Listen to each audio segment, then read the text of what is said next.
Hello, all.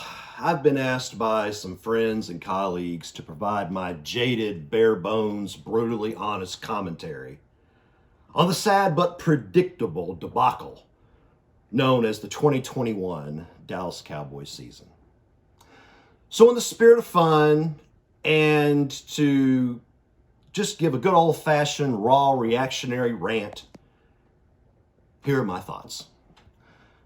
First, let me introduce my alter ego. I am the Cowboys prophet, coming right at you to take you to the Senate clinic. I'm a voice crying in the wilderness to speak truth to power. And when I say power, I don't mean Double J Jerry Jones. I mean the fans, the chicken fried Cowboy nation. I'm talking to you, every one of you, the ones who were at the game live and those around the country who are watching it on the TV. I'm talking to you, the fans. And for the record, I should clarify that I am more than qualified to provide an honest commentary on the Cowboys as a fan. I am Fort Worth born, chicken fried steak fed, and Dr. Pepper filled to the hilt. I am a native Texan. I remember the glory days of the 70s during the reign of St. Thomas Landrius. I remember the difficult decade of the 80s when our quarterback Danny White wasn't only the quarterback, he was the punter. I remember watching The Catch in 1982. I remember the boys getting destroyed by the Bears in their 1985 Cinderella season. I remember the darkness of Mordor coming over the Metroplex when Jerry Jones bought the franchise, decanonized St. Thomas Landrius, and made St. Gemonius Johnsonus the new head coach. I remember the great turnaround when Jerry actually let Jimmy do his job and rebuild the Cowboys, and they became back-to-back Super Bowl champs. I also remember when Jerry's ego couldn't stand Jimmy getting all the credit, and so Jimmy had to step away from the team. And then from there, I remember the long, sad story of the Cowboys' erosion process, a slow death. I remember the scandal of the 1994 NFC Championship game when Barry Switzer took over the team. I'm still in therapy over that loss. I remember when Jerry and Barry won with Jimmy's team in 1995, and I had to watch that Super Bowl and hear Barry Switzer on the stage saying, "We did it, Jerry! We did it our way, baby! We did it! We did it!" Yeah, I had to watch that. Yeah. And then from there, just a long, sad trail of the Cowboys meandering in mediocrity when Jerry, being the owner and general manager, thought he could call all the shots. Need I go on? I can. I can go on through the long line of crazy coaches from Barry Switzer and Chan Gailey and Dave Campo to Bill Parcells and Wade Phillips, Jason the Clapper Garrett, and now Mike, I only won a Super Bowl because I had Aaron Rodgers, my quarterback, McCarthy. All these coaches in all these different reigns, we were either terrible or average, but never great. I could go on with all the horrible draft picks or the sad long line of quarterbacks that we've had, from Quincy Carter and Chad Hutchinson to the out of their prime quarterbacks like Vinny Testaverde and Drew Bledsoe. And then we get the undrafted free agent Tony Don't Throw. And now his replacement, Dak Elite Pay for Average Play Prescott. Or as I like to call him now, Donnie Presco, the new Romo.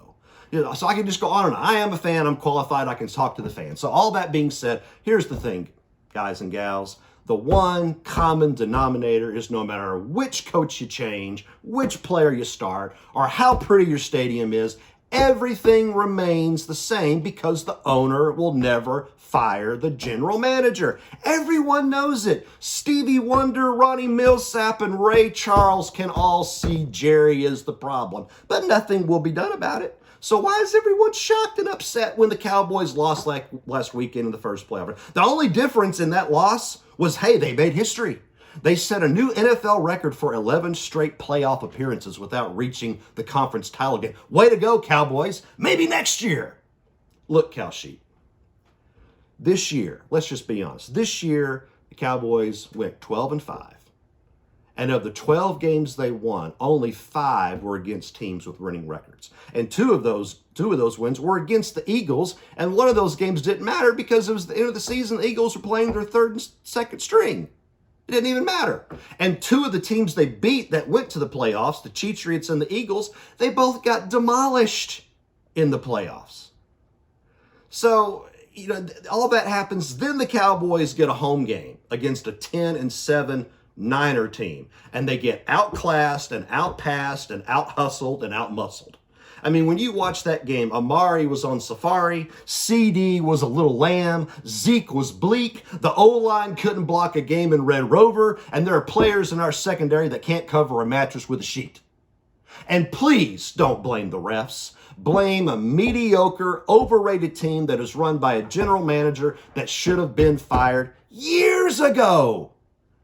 I don't want to hear about firing Mike McCarthy or Dan Quinn or Kellen Moore. They should be replaced. Or what do we do with all the free agent players now that are going to be on the market for next season? If Jerry's still managing the team's going to continue to have the same results.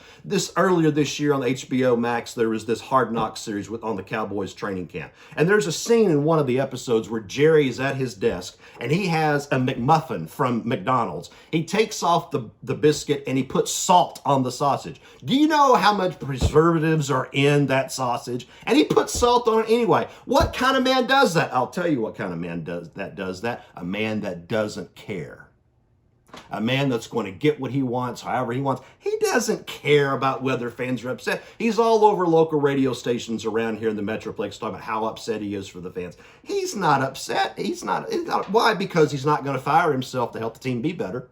He's not that upset. He's not that upset. The one thing that's consistent through all these terrible seasons is Jerry's the one calling the shots, right? Look, if you want Jerry Jones to listen to the Cowboy Nation, or what I call the cow sheep, right?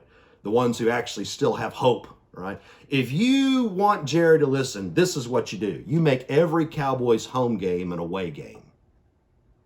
Don't spend your hard-earned money to watch that team that they're not going to make the necessary changes. Don't do it. Look, fans, Donnie Presco is going to go to the Super Bowl one day. I guarantee it. He's going to be providing color commentary on CBS along with Tony Romo. He already plays like Tony. I'm sure he'll be able to talk like him. So I'm sure he'll get there. But until then, for all those beloved cow sheep out there, the only way to honestly enjoy the Cowboy season is to wrap yourself up in a great big blanket of apathy and wait for a regime change from the top down. As long as Jerry's in charge, the Cowboys will just be the Jets of the NFC. That's all they're going to be. The best of the worst and the worst of the best. They're all sizzle, no steak, all icing, no cake. But hey, they'll always have a nice stadium. So until next time, cow sheep, say nope to hope. Peace.